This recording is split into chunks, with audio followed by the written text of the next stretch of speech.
Fahameraba-tsika tsirairay avy indray aratra nyity sabata fa 7 volana septambra ity ary manona ny fahasoavan'ny tompo amintsika tsirairay avy mba azo hery mandrakarivana isika ary koa ahitany voninahit'Andriamanitra. Lohandirantsika ny amin'ny mofon'aina an'io dia vavaka isika.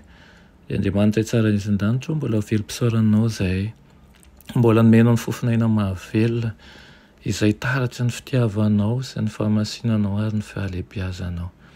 Trapanay ihany koa fa matoa izay velonaina dia mbola ao anatinay ihany koa ianao satria ny zavatra rehetra momba anay dia noforononao.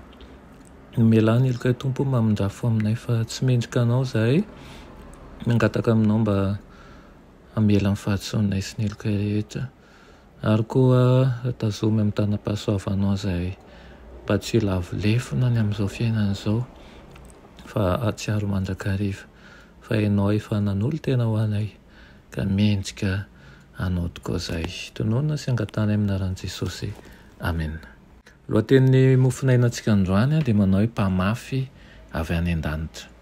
Nalaina Matio 7:17 manao hoe indro nivoaka ny mpamafy mba hamafy. Amen. Tsy nilamina mihitsy ny fandehan-javatra tany amin'ny tany antsinanana ary be tokoa ny loza avy amin'ny herisetra ka matetika no mipetraka tao amin'ny tanàna mamimanda ny olona ary mipiasa tany dia nivoaka isan'andro tany ivelany manda. Toy izany i Kristy ilay mpamafy avy tany an-danitra dia nivoaka mafy.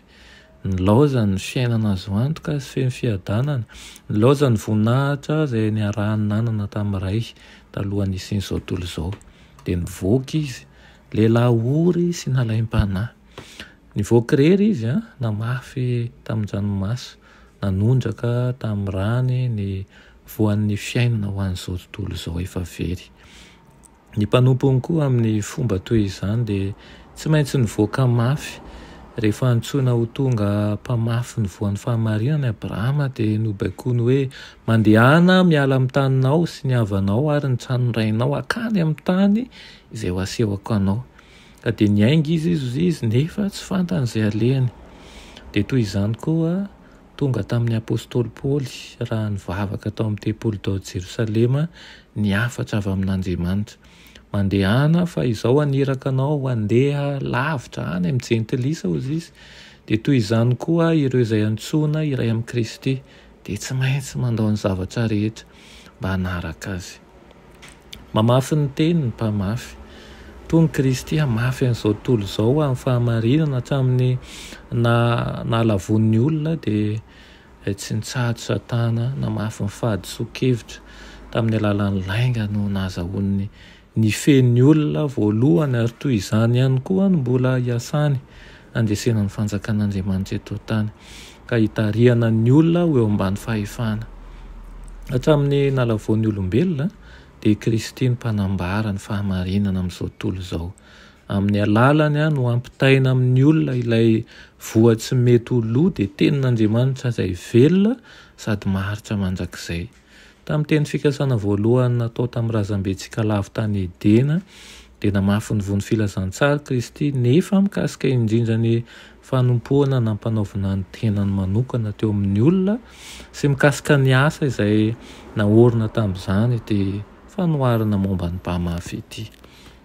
Dia averina aminao indray an'io fampatsiahivana fa Kristy tokoa izay teo amin'ny voninahiny rehetra tany an-danitra dia navita namelan'izany mba ho fanavotana azy ho anao. Dia raha mijery ihany koa ny ara-tantara na ireo rehetra rainy finoana tahaka ny Abrahama dia natsoina ihany koa handao ny toerana misy anazy, ny tany ray aman-dreny ny havany handeha amin'ny tany toerana izay nanirahan'i Jehovah azy. Dia tahaka izany ihany koa isika dia irahan'ny fanahy handeha hamafy vony ny tenin'Andriamanitra eny amin'ny toerana izay lavitra no misy atsika. Tsy dia misy zavatra mahalaizy loatra eny amin'ireny toerana ireny fa nefa kosa isika dia mihaino ny bitsiky ny fanahy mba hamafy izany na amin'ny fotoana na tsy amin'ny fotoana satria tsy fantatsika mandrapahoviana ny faran'ny fotoana izay ahafahantsika mamafy azy. Koa dia mankahery aminao amin'ity maraina ity, aza-kivy mamafy ny tenin'ny fiainana, satria izany dia mitaona anao ihany koa mba hitoetra mandrakariva eo ambany fiadanan'ny Tompo. Amen. Raha masina tsara izay-danitra mbola misaotra anao ny amin'izany tenao izany amin'ity maraina ity. Mangataka aminao izay Tompo mba ampio mandrakariva, mba ahafoy ireo rehetra izay nomenao anay, ka tsy fikitra amin'izy ireny amin'ny fiainan'izao tontolo izao na ny fananan'izao tontolo izao, fa hiaino ny feonao, hiaino ny fanainao masina ihany koa, ka handeha amin'ny toerana rehetra izay anirahanao anay, hiasa ho anao izay, satria fantatray fa tsy kely tsy akory ny fikelezana iaina tokoa eo aminao. Dia taio ny isa-tokantrano izay mienso manaraka izao fandarana izao, fantatrao ny aminy, fantatrao koa ny sedra izay hiadiny, meo azy ny fandresena Tompo, ary aoka ny herinao no andrakotra azy. Aminaran'i Jesosy, amen.